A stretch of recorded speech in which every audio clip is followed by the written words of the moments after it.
सहनाववतु सहनौ भुनक्तु सह वीर्यं करवावहै तेजस्विनावधीतमस्तु मा विद्विषावहै। ओम शांति शांति शांति। वैदिक जीवन पद्धति की इस कक्षा में आप सबका हार्दिक स्वागत है, अभिनंदन है। बहुत ही अच्छा प्रसंग चल रहा है। अष्टांग योग का जो नियम है, स्वाध्याय, शौच, संतोष, तप, स्वाध्याय, जिसके बिना हमारा जीवन अच्छा हो ही नहीं सकता है। हम उन महापुरुषों के जीवनों को पढ़ें, उनके जीवन में जो भी हमारे महापुरुष हुए हैं अत्यधिक स्वाध्यायशील हुए हैं। चाहे वर्तमान हो, चाहे भूत हो, चाहे भविष्य हो, प्राचीन काल हो चाहे अर्वाचीन काल हो, बिना स्वाध्याय के व्यक्ति सादा जीवन, उच्च विचार कर ही नहीं सकता। बिना स्वाध्याय के उसका आचरण ठीक हो ही नहीं सकता है। इसलिए स्वाध्याय हमारे जीवन का अंग बन जाए। हम स्वाध्याय को अपनी दिनचर्या का महत्वपूर्ण अंग माने, तब जाकर के हमारे मन में, हमारी वाणी में, हमारे व्यवहार में, आचरण में दिव्यता आएगी। स्खलित नहीं होंगे। छोटी छोटी बातों से हम बहुत परेशान हो जाते हैं। छोटी छोटी बातों में हम निराश हो जाते हैं, हताश हो जाते हैं। मैं अपने जीवन का स्वयं का अनुभव यदि बताऊं तो जब जब मैं पुस्तकों को पढ़ता हूं, जब जब थोड़ा सा समय निकाल करके अवलोकन करने का सौभाग्य मिलता है, इतना अथाह ज्ञान है कि लगता है बस पढ़ते रहो पढ़ते रहो। इसलिए उस व्यक्ति को स्वभाव बनाना चाहिए। यदि नहीं है स्वभाव तो भी उसको स्वभाव बनाना चाहिए कि उसको 24 घंटे में आधे घंटे का, 20 मिनट का, 15 मिनट का, जो भी हो सकता है, वो सद्ग्रंथों का स्वाध्याय करे। और जैसा स्वाध्याय किया है मोक्ष ग्रंथों का, वेद ग्रंथों का, दर्शन उपनिषद का, आर्ष जो भी ग्रंथ हैं अथवा उसके अनुकूल हैं, उससे जो ओतप्रोत है सद्ज्ञान से, उन ग्रंथों को पढ़ करके हमारे जीवन का उत्कर्ष होगा। इसमें कोई संदेह नहीं है, लेश मात्र संदेह नहीं है। व्यक्ति स्वयं अपने प्रश्नों का उत्तर खोज लेता है जो सतत स्वाध्यायशील रहता है। हम आगे बढ़े इसके पहले आप में से किसी कोई प्रश्न हो तो पूछ सकते हैं। स्वामी जी हो। जी हो जी। अभी जो स्वाध्याय का प्रसंग चल रहा है जी, इसमें जैसे देखा जाए तो जो आध्यात्मिक लोग हैं, जो आर्ष ग्रंथ का अध्ययन करते हैं, वेद उपनिषद आरण्य ग्रंथ जो भी हैं, तो अध्ययन तो करते हैं, स्वाध्याय में बहुत ही ज्यादा समय वो लगाते हैं, लेकिन उनका चरित्र जो उस अनुकूल नहीं होता है। चाहे वो आध्यात्मिक जगत में देखा जाए, चाहे भौतिक जगत में, जो बड़े बड़े विद्वान हैं वो उपदेश तो देते हैं, औरों को आरती उपदेश बहुत करते हैं, लेकिन उस अनुकूल उनका आचरण नहीं होता है। तो इसमें क्यों, ये क्या कारण? सबके विषय में ऐसी बात नहीं कह सकते हैं कि सब ऐसे ही हैं, परंतु देश काल परिस्थिति आज की जो है उसमें बहुत ऐसे, जो आपका संकेत है बिल्कुल ठीक है, उचित है। स्वाध्याय की दृष्टि से व्यक्ति बहुत स्वाध्यायशील है, पुस्तकों को पढ़ता रहता है। उनके घर में जाएंगे, उनके आश्रम में जाएंगे, उनके संस्थान में जाएंगे तो पुस्तकों से पूरा कक्ष भरा होता है। और वो कहते भी कि सारी पुस्तक मैंने पढ़ ली। और ये कहते भी हैं कि मेरे यहाँ इतने लाख की पुस्तकें हैं, इतनी बड़ी लाइब्रेरी है, इतना बड़ा पुस्तकालय है, परंतु केवल उसको पढ़ना, पुस्तकों को बांचना, ये स्वाध्याय नहीं है। और ऐसा जो करते हैं, ठीक है, कुछ ना कुछ तो संस्कार पड़ता है, कुछ ना कुछ संस्कार पड़ता है, परंतु वो आचरण में क्यों नहीं आ पाता है, उसका एक बहुत बड़ा कारण ये है कि उनके अंदर की जो वासनाएं हैं, उनके अंदर जो कुसंस्कार हैं, वो अपना कार्य करते रहते हैं, इसलिए जो पढ़ते हैं उसको आचरण में नहीं ला पाते हैं। स्वाध्याय करते हैं, उनको ज्ञान होता है क्या करना क्या नहीं करना, कैसे बोलना कैसे नहीं बोलना, हमारा व्यवहार परस्परता में कैसा होना चाहिए जानते हैं, लेकिन जानबूझ नर करे ढिठाई। क्यों? क्योंकि उसने ऐसे संस्कार बना लिया, ऐसा उसका स्वभाव हो गया है कि व्यक्ति स्वभाव से लाचार हो जाता है,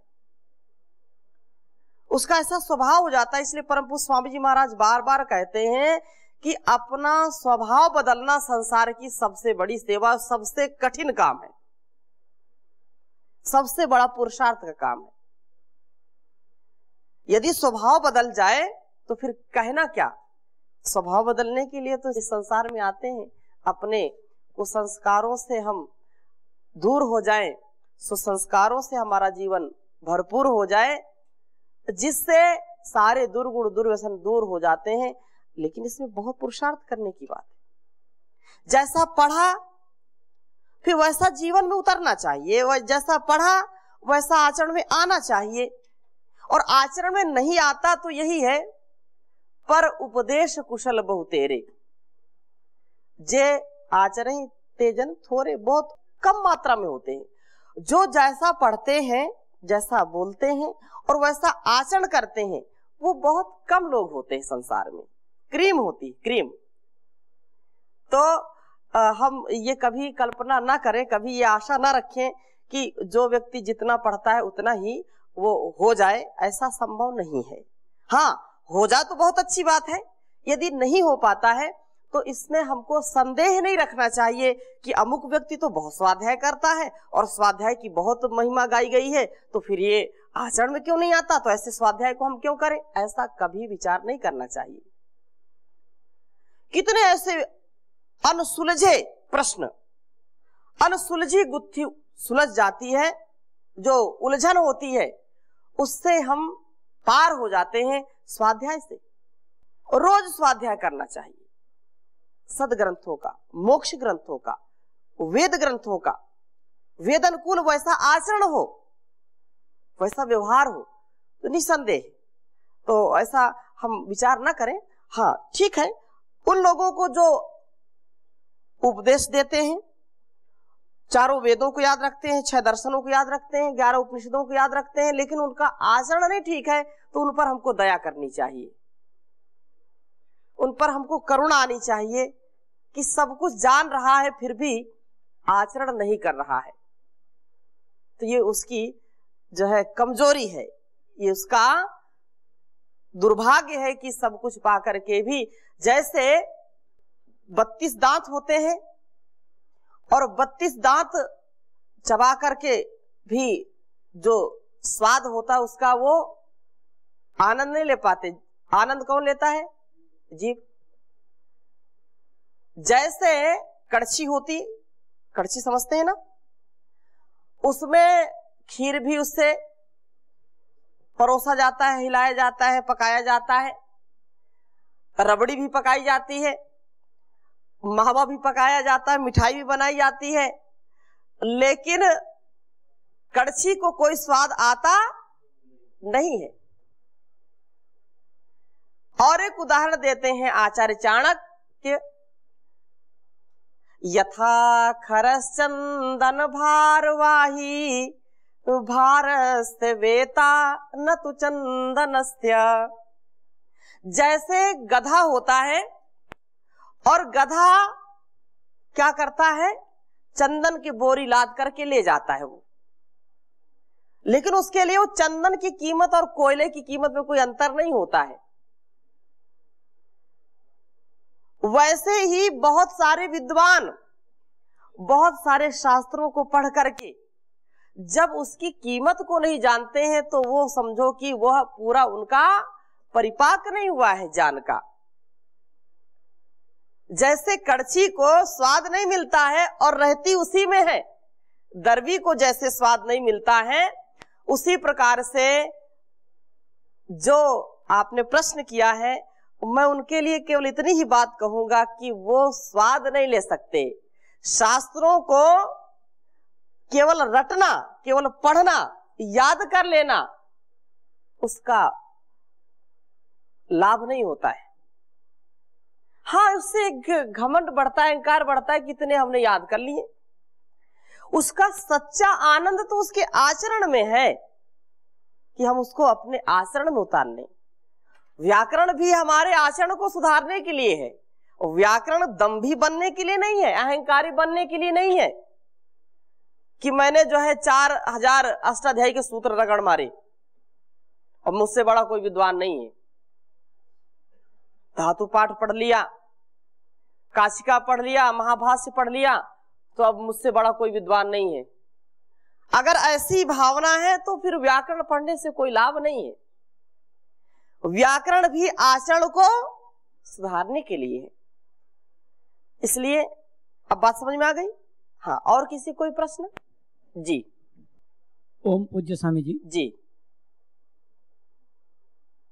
स्वाध्याय का जो अभी अष्टांग योग में जो आप बोल रहे हैं जी, या श्रीमद् भागवत गीता में जो 26 दैवी गुण में स्वाध्याय के बारे में हाँ वर्णित है, हाँ, वयम सत्यम संशुद्धि ज्ञान जग व्यवस्थिति दानम दमस्य यज्ञस्य श्रद्धायस्य तप आर्जवम। बिल्कुल सत्य है। तो ये श्रद्धाय का जो बात है, आजकल जो नॉवल पढ़ते हैं, उपन्यास पढ़ते हैं, न्यूज़पेपर में अलग अलग बातें घंटा घंटा और पढ़ते, कहीं मर्डर हो गया, कोई कुछ, इस वजह से पढ़ते हैं जी। और श्रद्धा सेकंड से कुछ आधा घंटा में कुछ लाभ होगा क्या? कोई लाभ नहीं होगा। उससे थोड़ा सा मनोरंजन होगा, आपके समय का जो है ह्रास है वो। हाँ ठीक है, देश दुनिया की जानकारी के लिए हमको पढ़ना चाहिए। मेरा ये आशय नहीं है कि आप न्यूज़पेपर पढ़ना छोड़ दें या आप ऐसे जहां से कुछ ज्ञान मिलता है सांसारिक उसको छोड़ दें, ऐसा भाव नहीं है। लेकिन यदि आप उसको स्वाध्याय मान रहे हैं तो ये वो स्वाध्याय नहीं है। ऋषियों ने जैसा कहा, स्वाध्याय का तात्पर्य पिछली कक्षा में हमने कई बार चर्चा की है कि स्वाध्याय वो है जो हमको जीवन के दुर्गुणों से, जीवन की जो विषमताएं हैं, जो वासनाएं हैं, जो हमारे अंदर की अकर्मण्यता है, जो हमारे अंदर की कमजोरियां हैं, उनसे जो हमको ऊपर उठा दे, हमको बंधन से मुक्त करा दे, जो हमको मोक्ष के मार्ग पर ले जाए, ऐसे शास्त्रों का, ऐसे वेद अनुकूल ग्रंथों का अथवा साक्षात वेद का अध्ययन, अध्यापन अर्थात पढ़ना, पढ़ाना, सुनना, सुनाना, जिसमें मोक्ष का मार्ग प्रशस्त हो। उसमें बाधाएं क्या है उसका भी हम वर्णन उस पर पढ़ करके उन बाधाओं को दूर कर सकें, और जीव ईश्वर प्रकृति का सच्चा स्वरूप क्या है उसको भी हम समझ सकें। क्योंकि भ्रांति लोगों को होती है कि ईश्वर का स्वरूप, जिसने सारा संसार बनाया हमारे लिए, संसार अपनी ओर उसने बुलाने के लिए बनाया और हमने संसार में आकर के भुलाने का काम किया, ईश्वर को भुलाने का काम किया। तो संसार में हम मोक्ष को यदि प्राप्त करना चाहते हैं तो स्वाध्याय आवश्यक है। स्वाध्याय से तात्पर्य यह है कि हम ईश्वर, जीव और प्रकृति के स्वरूप को जान करके उसको वैसा ही आचरण में लाएं, उसमें कहीं भी हमको भ्रांति ना हो, ये स्वाध्याय है। अब आप न्यूज़पेपर पढ़ेंगे तो उसमें ईश्वर, जीव, प्रकृति का स्वरूप तो बताएगा नहीं। उसमें तो आप यही कहाँ दुर्घटनाएं हुई, कहाँ क्या जो है अनहोनी हो गई, क्या जो है भ्रष्टाचार हुआ, कहाँ बलात्कार हुआ, यही अंड संड की कुछ कुछ अच्छी उसमें खबरें होती हैं, कुछ ऐसी होती जो मानसिक विकृति को पैदा करती हैं, वो स्वाध्याय नहीं है।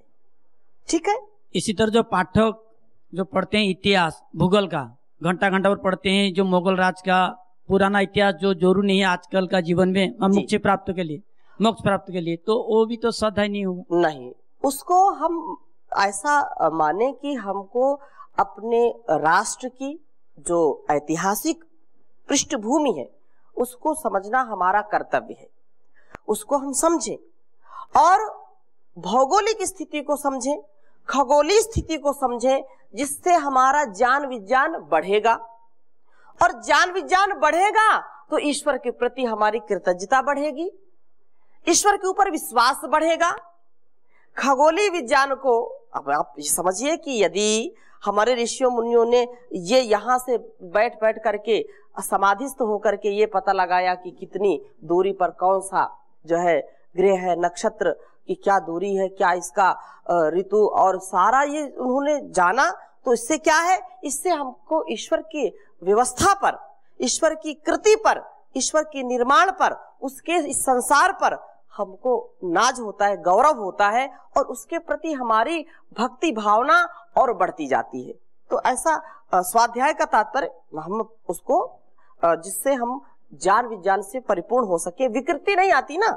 इतिहास को पढ़ने से रहस्यीय या भौगोलिक जो स्थिति उससे विकृति नहीं, उससे ज्ञान बढ़ता है ना कि पृथ्वी के अंदर क्या क्या है, कितना इसमें रहस्य छिपा हुआ है।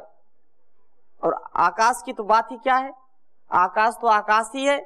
यही हमको नहीं पता कि हमारे जो है सौर मंडल में कितने सूर्य है, कोई गारंटी नहीं है कितने सूर्य हैं, कितना इसका जो है माप है, आज तक वैज्ञानिकों ने पता नहीं कर पाए।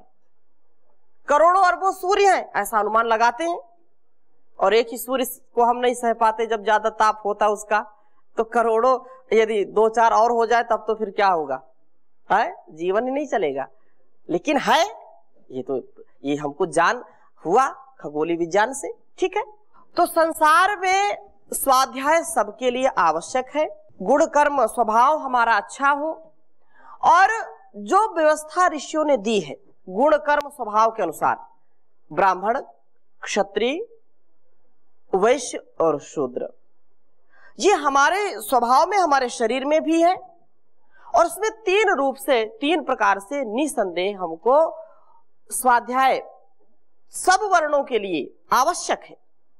उसमें महर्षि मनु लिखते हैं कि वास्तव में जो इस वेद विद्या को पढ़ करके इससे संसार का उपकार करना चाहते हैं, उपकार करते हैं और उसको आचरण में लाते हैं, उनके लिए भी बहुत अच्छी बात कही। और सबसे पहला यही उपदेश दिया कि जो वास्तव में ब्राह्मण है, अपने गुण कर्म स्वभाव से, कोई जन्म से है उसकी चर्चा यहां पर नहीं है, जो गुण कर्म स्वभाव से ब्राह्मण है तो उसके लिए सबसे पहला कहा कि अध्यापनम, अध्ययनम, पढ़ना और पढ़ाना, अध्ययन करना, वेदानुकूल आचरण करना। इसको लिख लीजिए, अध्यापनम अध्ययनम यजनम याजनम तथा दानम प्रतिगृहश्चैव ब्राह्मणानाम कल्पयत्। अध्यापनम अध्ययनम यजनम याजनम तथा दानम प्रतिगृहश्चैव ब्राह्मणानाम कल्पयत्। बहुत ही स्पष्टता के साथ महर्षि मनु लिख रहे हैं कि वास्तव में जो ब्राह्मण हैं अथवा जो ब्राह्मण बनना चाहते हैं अथवा जो ब्राह्मण कहलाना चाहते हैं, अपने आप को ब्राह्मण कहलाने का गौरव पाना चाहते हैं, उनके लिए ये शर्तें परम आवश्यक हैं। क्या है? अध्यापनम अध्ययनम, उनकी ये मुख्य वृत्ति है, ये उनका मुख्य व्यवहार है। जैसे यहां गुरुकुली व्यवस्था में अध्ययन अध्यापन प्रमुख है, तो आप सब ब्राह्मण हैं, आप सबके अंदर वह विद्या का आधान हो रहा है जिसके ज्ञान से आपका जीवन महान हो रहा है, और आपके जीवन के महान बनने से जहान महान बनने वाला है। ऐसे भावों से हर पल हर क्षण हमको स्वाध्याय से ओतप्रोत रहना चाहिए। स्वाध्याय से कभी भी हम अपने आप को पीछे ना रखें। तो बहुत स्पष्टता के साथ यहां पर परिभाषित किया कि वास्तव में ब्राह्मण वर्ण को धारण करने वाले मनुष्यों के लिए अध्ययनम अध्यापनम, पढ़ना और पढ़ाना, वेदों का पढ़ना पढ़ाना, सुनना और सुनाना, ये परम आवश्यक है। अब दुर्भाग्य है इस देश का कि जहां पर एक विशेष पावनी परंपरा थी वेदों की, कि जो चारों वेद याद करता था उसको लोग क्या कहते थे? चतुर्वेदी कहते थे। चतुर्वेदी ब्राह्मण है। जो 3 वेद को कंठस्थ करता था उसको क्या कहते थे? त्रिवेदी कहते थे। जो 2 वेद को कंठस्थ करता था उसको द्विवेदी कहते थे। और जो थोड़ा थोड़ा हर वेद से पढ़ लेता था उसको मिश्रा जी कहते थे, है? लेकिन आश्चर्य है कि चतुर्वेदी कहने में कहलाने में बहुत फक्र होता है, गौरव होता है, लेकिन उनसे पूछो कि 4 वेदों में से एक एक मंत्र हमको सुना दो। हो सकता है कोई बिरले ऐसे मिल जाएं, अधिकांश लोगों को यही पता नहीं, 4 वेदों के नाम भी उनको पता नहीं होंगे। लिख रहे चतुर्वेदी, लिख रहे त्रिवेदी। ब्राह्मण की क्या कंडीशन है, क्या उसकी शर्त है, क्या उसकी जो है स्थिति होनी चाहिए, मनु महाराज बहुत स्पष्टता से लिख रहे हैं और बिना भेदभाव के लिख रहे हैं। ये मनुष्य मात्र के लिए है, वो चतुर्वेदी बन सकता है, वो द्विवेदी बन सकता है, त्रिवेदी बन सकता है अपने गुण कर्म स्वभाव के अनुसार। और उसके लिए शर्त लगा दी कि आपको वेद का पढ़ना पढ़ाना, अध्ययन अध्यापन ये आना चाहिए, इसके लिए प्रयासरत रहना चाहिए। अगली बात क्या कही? यजनम याजनम तथा, क्योंकि यज्ञ करना और कराना, यज्ञमय जीवन होना ये विशेष है। हम यज्ञमय जीवन अपना बनाए, योगमय जीवन बनाए, जैसा वेद आदि शास्त्रों में उल्लेखित है, जैसा परमपिता परमेश्वर का आदेश है, उपदेश निर्देश हमारे लिए संदेश है, उसको वैसा ग्रहण करना और वैसा आचरण करना, वैसा जीवन में उतारना। तो यज्ञो वै श्रेष्ठतम कर्म, यज्ञ करना और कराना, स्वयं यज्ञ करे वो और यज्ञ कराए। अधिकांश ऐसे जो इसको अपना रोजी रोटी बना रखे हैं, यज्ञ करते नहीं, कराएंगे क्योंकि उसमें दक्षिणा मिलेगी। घर पर नहीं करना यज्ञ, या अपने जहां व्यवस्थाएं हैं वहां यज्ञ नहीं करना, केवल कराने की ठेकेदारी लिखा रखी है। हम तो भाई कराने वाले हैं, करना नहीं है। कितना स्पष्ट कह दिया कि यज्ञ वो करे और यज्ञ कराए। स्वयं यज्ञ करता हो वो, स्वयं उसका जीवन यज्ञी हो और दूसरों को भी यज्ञ के लिए प्रेरित करे, यज्ञ कराए। तो कहा यज्ञ करना कराना। और अगली बात क्या कही? दानम प्रतिग्रहश्चैव, दान लेना और देना। अब ये बात तो मत कहो, क्यों? क्योंकि जो अपने को तथाकथित ब्राह्मण समझते हैं तो उनका लेना जन्मसिद्ध अधिकार है और देना नहीं। अब वो देवता है कि लेवता है, ये आप परिभाषित करिए। है वो ब्राह्मण देवता है कि लेवता है, इसकी आप ही परिभाषा दीजिए। वेद के अनुकूल स्मृति को कहा गया है और ये साक्षात वेद का वचन है, ऐसा हमको दृढ़ता से इसका पालन करना चाहिए। वेद स्मृति, वेद के बाद स्मृति का जो है नंबर आता है, वेद के बाद स्मृति को ही हम मानते हैं। तो ये स्मृति का वचन है कि दानम प्रतिग्रहश्चैव, दान लेना और दान देना, ये ब्राह्मण का काम है। दान लेना और जो है श्रेष्ठों को श्रेष्ठ कार्यों में दान देना और लेना, ये 6 कर्म है। पढ़ना पढ़ाना, यज्ञ करना कराना, दान लेना और देना। दान पहले देना फिर लेना। देखो इसमें अध्यापनम पहले जो है, अध्यापनम और अध्ययनम, यजनम याजनम और दानम प्रतिग्रहश्चैव, मतलब स्वयं पहले वो करे फिर दूसरों को कराए। ये इतनी उन्नत इतनी पावनी परंपरा है और इसके बिना हमारा जीवन अधूरा है। तो जो भी इस ब्राह्मण कुल को, ब्राह्मण जीवन को अपनाना चाहते हैं, उनको ये विशेष बात कही और उसका पालन सबको करना चाहिए उदार हृदय से, सत्य को ग्रहण करने में और असत्य को छोड़ने में सदा उद्यत रहना चाहिए। जब जाने तभी सवेरा, जब जागे तभी सवेरा। अब जान लिया तो उसको मान लेना और वैसा आचरण करना, ये मनुष्यता है। तो इसकी चर्चा हम और अगली कक्षा में करेंगे।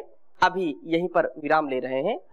ओम शांति शांति शांति।